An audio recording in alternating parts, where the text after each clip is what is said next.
to Linsprism and my very first YouTube channel.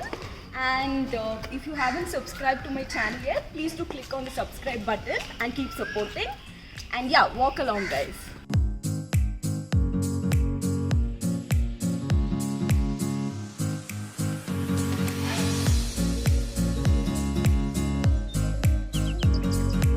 So you guys must be wondering what am I up to during the lockdown, right? Okay, let's keep it low-key till the quarantine ends and later on chill with lot of rides and treks. Okay, for now, let's go see my vehicle. I know all of you must be really excited to see the vehicle, which I'm sure I would have somewhere told that it's everything to me. Like, it holds a lot of memories, and you guys must be really lucky enough to see my vehicle, that too at very first video of mine. So yeah, let's go.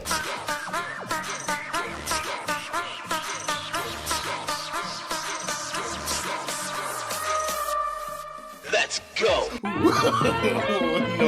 No.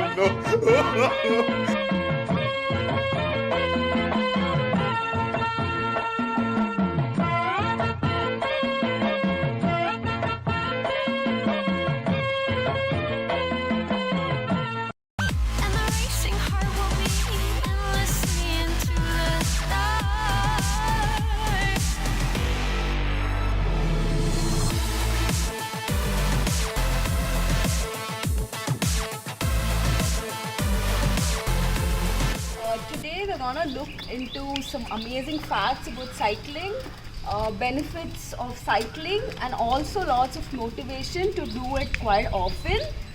And of course, we're gonna do a lot of virtual cycling through our memories of childhood.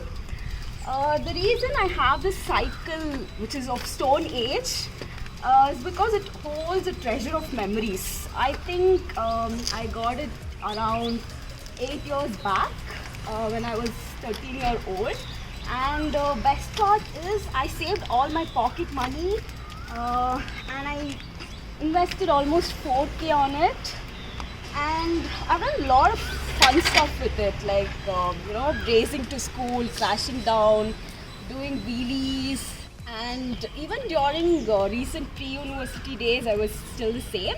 And trust me, I was so crazy that at a point I even took the cycle to Mysore, like all the way cycling till Mysore. Just imagine how tiring it would have been. But there were many cycles which existed even before mine. Not believing, right? Okay, let me tell you about it. The very first bicycle was made by Leonardo da Vinci's student named Gian Giacomo Caprotti in the year 1493. Even before you and I were born. And this controversial sketch was made into a working piece using wooden material in the year 1960. But the idea of making this particular machine was going on during that interval.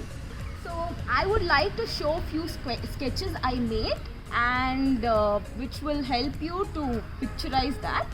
So in the year 1817, Carl Darius designed this particular cycle, and it was made up of wood, but if you notice, there is no pedal in this particular cycle. So the person had to manually push it using his leg.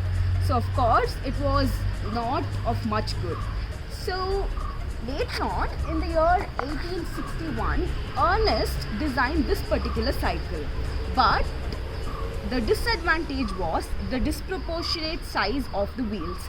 So people would lose balance and would fall off. So moving on, the replica of this cycle was made into much modified way in the year 1873 by James Starley, where the front wheel was huge. So the advantage was people had a good balance of it.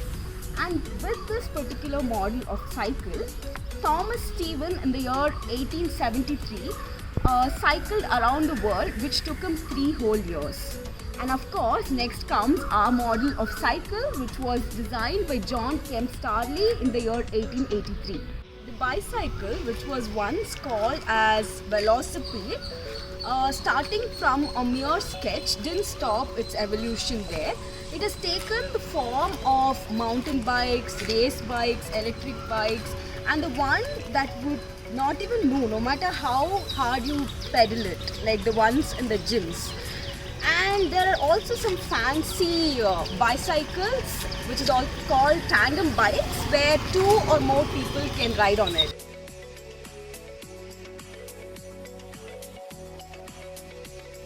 This amazing human-powered vehicle, typically featuring pedals, a seat, 2 wheels and a frame, uses chain to transmit power to the rear wheel.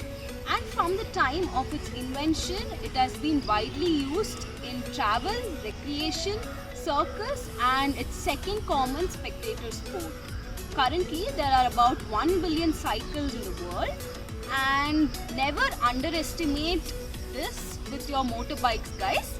There's a record in 1995 where it was rode at a speed of 268.231 kilometers per hour. Now you must be knowing how efficient and eco-friendly it is.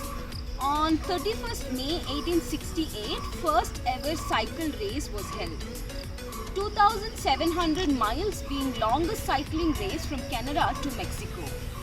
2,000 years later. Okay, let's come back to 2020. I'm gonna tell you few health benefits of cycling. I'm sure most of you would be knowing about it, but this might be useful to some of you all. So running with a heavier body weight might transmit the force to your knee and ankle joint. But then cycling is a low impact sport, and it's also amazing cardiovascular training, hardcore training, de-stressor, like you would not be really concentrating on what you're doing. It strengthens, mobilizes, and it's a fun means of transport, and also it's an ecological thing to do. I'll share you a few tips that can help you learn cycling. It could be kids, parents, or any of you who is willing to learn this skill. It is said that the milestone of learning cycling is 3 to 8 years, with an average being 5. I learned it when I was 13-year-old. So as the quote goes, we are never too late for anything. So first and foremost, have a helmet, so in case you have a fall, you can prevent head injuries. And choose a cycle with low top tube, lower the saddle height to prevent injuries and loss of power. And people using geared cycles, be on top gear when you're going downhill, be on medium gear when you're on flat surface, and be on low gear when you're going uphill. It is said that than yelling at somebody, it is best to do counter steering, which means you can observe the person from a distance and tell them which side they're losing balance so that the person can cope up. If the kid is too young, you can use tricycles, or you can do run cycling where you hold and let the person cycle.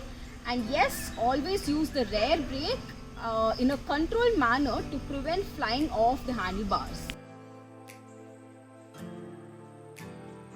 Lastly, how all of us were taught to cycle and yet we couldn't find our balance though we did exactly what we were asked to do. Left foot on the ground, push down on the right pedal and lean forward. And before we could find that second pedal, we were already tripping over before going far. At some point hoping to give up, yet we all fought against the fear of falling, frustration, incompetence, embarrassment of younger ones picking it earlier. And finally sorted our own style, our own way, at our own pace to pick this skill. If you look back, we've done this in many other puzzles of life, and that strong, adamant kid is still living inside us. A well-known fact is that you can never unlearn cycling. Only way to forget cycling is to do inverted bicycle, which means when you turn handlebar to left, it turns right and vice versa. Still, this is temporary. So maybe we have not been okay lately or lost this art of setting things in place by being adamant and fighting, which is worth for life. But it's still inside us. So let's not give up our hopes, not just in this pandemic, but also anything life throws at us. Keep smiling. Bye-bye until we meet up in upcoming videos.